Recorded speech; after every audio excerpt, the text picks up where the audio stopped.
இறையேசுவில் என் அன்பு சகோதர சகோதரிகளே, ஆண்டவர் நாமத்திற்கு சோத்திரம். தினம் ஒரு ஜப வழியாக பேசிக்கொண்டிருப்பது உங்கள் அன்பு சகோதரன் பிரபு. எப்படிங்க இருக்கீங்க? இன்றைய நாள் ஞாயிற்றுக்கிழமை எப்படிங்க போச்சு? உங்களுக்கு மகிழ்ச்சியாக இருந்தீங்களா? எப்போவுமே சந்தோஷமாக இருங்க. நம் ஆண்டவராகிய இயேசு கிறிஸ்து நம் ஜபங்களை எல்லாம் கேட்டு நம் அனைவரையும் ஆசீர்வதிக்க போகிறாரு. மகளே மகனே கலங்காத, மனம் உடஞ்சி போகாது, நான் இருக்கேன், உன் கூட தான் இருக்கேன், தைரியமாக இருன்னு சொல்கிறது யாருங்க? நம்ம ஏசப்பா. ஆமீன். அன்பு சகோதர சகோதரிகளே, இன்றைய நாள் குடியரசு தின நல்வாழ்த்துக்கள் சொல்லணும்ல. 76வது குடியரசு தின வாழ்த்துக்கள் உங்கள் அனைவருக்கும். நம் நாட்டிற்காக பாடுபட்ட நம் தலைவர்கள் நிறைய பேர் இருப்பாங்கள்ல. ஸோ நம்மளும் நம்ம நாட்டுக்காக நம்ம என்ன பண்ணோம், இந்த தேசத்திற்காக நம்ம என்ன பண்ண யோசித்தோம் அப்படின்னா எதுவுமே பண்ணல பிரதர்.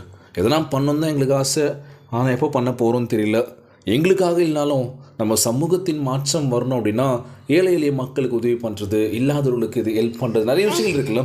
ஸோ நம்ம என்ன பண்ண போகிறோம்? கண்டிப்பாக பண்ண போகிறோம். நம்ம ஆண்டவராகிய இயேசு கிறிஸ்து நம்மோடு கூட இருந்து நம் வாழ்க்கையை மாற்ற போகின்றார், நமக்கு துணையாக இருக்க போகின்றார். உங்கள் சிறந்த நண்பர் யார் அப்படின்னு சொல்லி கேட்டால் நீங்கள் யாரை சொல்வீங்க? என்னோடய பெஸ்ட் ஃப்ரெண்டுன்னு சொல்லணும் அப்படின்னா என் ஸ்கூல்மேட் ஒருத்தர் இருக்கான் பிரதர். அவன் இன்ன வரைக்கும் என் டச்சில் தான் இருக்கான். எனக்கு எப்போ பிரச்சனைனாலும் முன்னாடி நிற்கிறது அவன் அப்படின்னு சொல்லலாம். நீங்கள் சிக்கலில் இருக்கும்போது, எப்படி நீங்கள் ஒரு பிரச்சனை இருக்கும்போது நீங்கள் டப்புன்னு ஒருத்தனை கூப்பிடுவீங்களா? நான் இங்கே மாட்டிகிட்டு இருக்கேன்டா, கொஞ்சம் சீக்கிரம் வாயேன், மிகப்பெரிய பிரச்சனையில் இருக்குது அப்படின்னும் போது இன்னொரு நண்பருக்கு கால் பண்ணி வருவாங்க, இல்லைன்னு சொல்ல. ஆனாலும் நம்ம ஆண்டவராகிய இயேசு கிறிஸ்து நமக்கு நண்பராக மட்டும் இல்லை, நல்ல தகப்பனாகவும் நல்ல தந்தையாகவும் நல்ல உறுதுணையாகவும் நம்ம கூட வந்து நம்மளை பாதுகாத்து கொண்டு இருக்கின்றார். மகளே மகனே கலங்காத, உற்சாகமார் அப்படின்னு சொல்கிறது யாருங்க? நம்ம ஏசப்பா.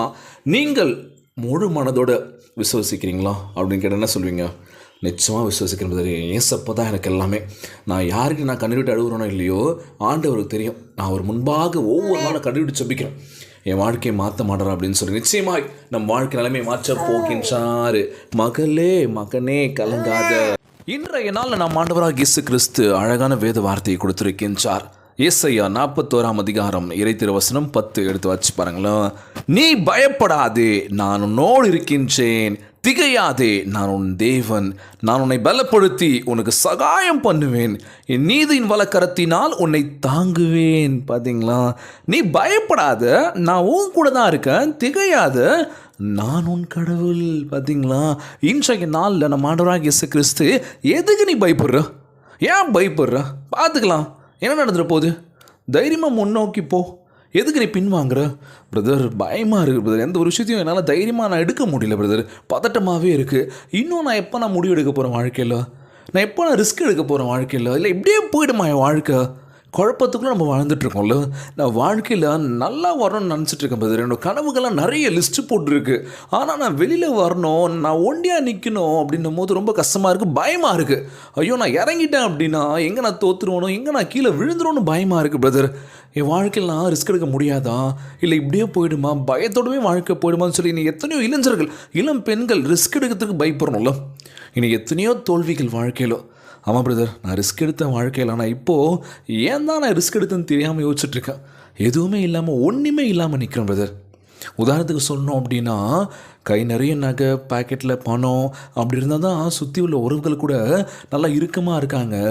₹1 இல்லை, கிஞ்சு சட்டை அருந்த செருப்போடு நம்ம நடந்து போனால் யாருமே கிட்ட வர மாட்டுறாங்களே, ஒதுங்கி போகிறாங்களே.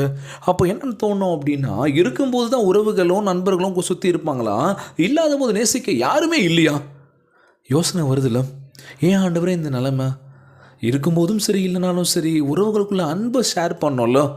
அவன் எல்லாமே பேசி பழகாதடா, என்னடா இருக்குது, ₹1 பிரயோஜனம் இல்லை அப்படின்னு சொல்லி என்ன பண்ணுவாங்க, வாய் வார்த்தை சொல்ல ஆரம்பிப்பாங்க. அது காது பட கேட்கும்போது சுருன்னு இருக்கும்ல. யாரையும் காயப்படுத்தாதீங்க, சந்தோஷப்படுத்துங்க, இருக்கோ இல்லையோங்க, அன்பை முழுசாக கொடுங்க. நான் ஒவ்வொரு நாளும் சொல்கிற விஷயத்தை தான். இன்றைய நாள் நமக்கு சிறந்த நண்பர் யார் அப்படின்னா நம்ம ஆண்டவராகிய இயேசு கிறிஸ்து. உன்னை குத்தி காட்ட மாட்டார், உங்ககிட்ட எதுவும் இல்லைன்னு சொல்ல மாட்டார். என் மகன் என் மகள் எதுவுமே இல்லாமல் பரவாயில்ல, நான் பார்த்துக்கிறேன்டா, நீ என் பையன் அப்படின்னு சொல்லும் போது, நீ என் மகள் என்று சொல்லும் போது எப்படி இருங்க இருக்கும்? சந்தோஷமாக இருக்கும்ல. கவலைப்படாதீங்க, நம்ம ஆண்டவராகிய இயேசு கிறிஸ்து என்னை நோக்கி கூப்பிடுங்கள், அவர் உங்களுக்கு பதிலளிப்பார். ஆபத்து காலத்தில் உங்களோடு கூட இருந்து உங்களுக்கு முன்பாக செல்வார். நீ அவரை முழுமையாக நம்புகின்ற பொழுது நம்ம வாழ்க்கை நிலைமை நிச்சயமாய் மாறப்போகின்றது. கலங்காதீங்க, உற்சாகமாக இருங்க, உங்கள் மேலே 100% நம்பிக்கை வைங்க. ஒரு பர்சனும் கம்மியாகக்கூடாது. என்னால் இது முடியும், நான் ஜெயிச்சு காட்டுவேன்டா. எங்கெல்லாம் நான் அவமானப்பட்டனோ, எங்கெல்லாம் நான் ஒதுக்கப்பட்டனோ, அங்கெல்லாம் நான் கெத்தாக செம்மையாக சூப்பராக இருப்பேன்டா. காரணம் யாருன்னா ஏசப்பா. அவர் நான் நம்புகிறேன் இன்ன வரைக்கும் நிச்சயமாக வாழ்க்கையை மாற்றுவார் அப்படின்னு சொல்லி இன்றைய நாள் ஜெபம். உலகில் வாழ்கின்ற எல்லாருக்காக நம்ம ஜெபிக்க போகிறோம். ஜெபத்திற்குள்ளாக பயணிப்போமா? எங்களை மிகவும் அதிகமாய் நேசிக்கின்ற அன்புள்ள ஆண்டவராகிய இயேசுவே, இன்றைய நாள் வாக்குறுதி வசனத்திற்காக நன்றி ராஜா. ஆண்டவரே, எங்களை ஆசீர்வதிப்பதற்காக உமக்கு கொடான கொடி நன்றி செலுத்தின இயேசப்பா. உமக்கு பயந்து உமக்கு கீழ்ப்படியும் பிள்ளையாக எங்களை மாற்றுவீர் என்று நம்புகிறேன் ஆண்டவரே. உமது ஆசீர்வாதங்கள் எங்கள் மீது வர வேண்டும் என்று கேட்குறேன் இயேசப்பா. நாங்கள் உமக்கு கீழ்ப்படிந்தால் எங்கள் கரங்களால் பிரயாசத்தை ஆசீர்வதிங்க ராஜா. அற்புதங்களை செய்வீர் என்று நம்புகிறேன் ஆண்டவரே. இன்றைய வாக்குறுதிக்காக நன்றி இயேசப்பா. ஆண்டவரே, எங்கள் பயங்கள் அனைத்தையும் உமது பாதத்தில் அர்ப்பணிக்கின்றனப்பா. ஆண்டவரே, எங்களுக்கு முன்னால் சென்று ஒவ்வொரு கோணலான பாதைகளையும் செவ்வையாக்குவீர் என்று சொல்லியிருக்கீங்க இயேசப்பா. எங்கள் வாழ்க்கையான உமது திட்டத்தை நிறைவேற்றுங்கப்பா. உமது நாமத்திற்கு நன்றியும் மகிமையை கொண்டு வர வேண்டும் என்று கேட்குறேன் இயேசப்பா. அந்த ஜெபத்தை கேட்டுக்கொண்டிருக்கின்ற என் அன்பு சகோதர சகோதரிகள், என் அன்பான உறவுகள் எல்லோரையும் பார்த்துக்கோங்கப்பா. நாங்கள் யாரையும் நம்பி இல்லை, உங்களை மட்டுமே நாங்கள் நம்பியிருக்கோம். வாழ்க்கையில் எங்கள் வாழ்க்கையை மென்மையாக்க வேண்டும் என்று கேட்குற இயேசப்பா. எல்லோரையும் பார்த்துக்கோங்க. ஒவ்வொரு குழந்தை செல்வங்களை ஆசீர்வதிங்க. உடல் தெம்பும் வலிமை தர வேண்டும் என்று கேட்குறேன்ப்பா. நோய் நொடியினால் அவதிப்பட்டு கொண்டிருக்கின்ற ஒவ்வொரு சகோதர சகோதரிகளை உமது கரங்களால் தொட்ட நோயில் அகற்றி போடுவீராக. உம்மால் கூடாத காரியம் ஒன்றுமில்லை ஆண்டவரே. எல்லோரும் நல்லாக்கணும்ப்பா. இன்றைய நாள் ஜெபம் இயேசுவின் விலையேற பெற்ற நாமத்தினாலே ஜெபிக்கின்றேன் நல்ல பிதாவே, ஆமேன், ஆமேன். இயேசுவுக்கே புகழ், இயேசுவுக்கே நன்றி. மரியே வாழ்க. God bless you all.